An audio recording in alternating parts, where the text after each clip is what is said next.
I think the comments made are absolutely scandalous and disgraceful. I think these comments have to be absolutely castigated. I think the India's response has been, as I would expect, measured and coherent. I don't understand why America tolerates this. I don't understand why President Trump tolerates this. Mr. Vance, thank you very much for speaking with ANI. So my first question to you is, India has hit back on the anti-India comments made by the Pakistan Army chief where he issued a wider nuclear threat. How do you see the comments made by the Pakistan Army chief and also the response by India? Well, I think the comments made are absolutely scandalous and disgraceful. They're reckless. Things like attacking India, having a nuclear exchange is insane. So I think these comments have to be absolutely castigated. I think the India's response has been, as I would expect, measured and coherent. But let's not sugarcoat this. I mean, this guy went to Florida in the US and made these incredibly inflammatory comments, and he shouldn't be allowed to get away with it. Right. So Pakistan Army chief chose US for his nuclear threat to half of the world, and it is his second visit to US in just recent months. Do you think it's a calculated move and to leverage warming up ties to Trump? How do you think should Washington react to such comments? Well, I mean, I think Washington should have reacted much stronger than it did. I mean, the fact that it was chosen, I mean, Florida, U.S. soil, as you rightly observe, to me, that's a calculated insult by the Pakistani army chief. He chose the United States. Now, I don't understand why America tolerates this. I don't understand why President Trump tolerates this, because ultimately, it's like Pakistan seems to think they can say what they want on such an issue in particular, and they can't, and particularly not on American soil.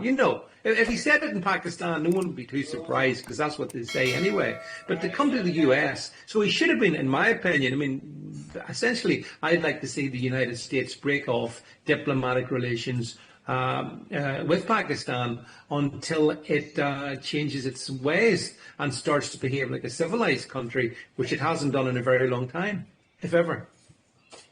Right. America has itself been a victim of terrorism. We have heard from US officials calling Pakistan a phenomenal partner in the past. How do you think US causing up to Pakistan is a big loss for DC itself in the future? Yeah, well, you see, as I continually argue that the US should align itself with India against Pakistan, that's what needs to happen. That's why, for example, I absolutely oppose the tariffs that Trump has put upon India. The global superpowers like the United States should recognize that India is an emerging superpower in its own regard in the region, and that therefore it's in America's interest to align with India, not Pakistan.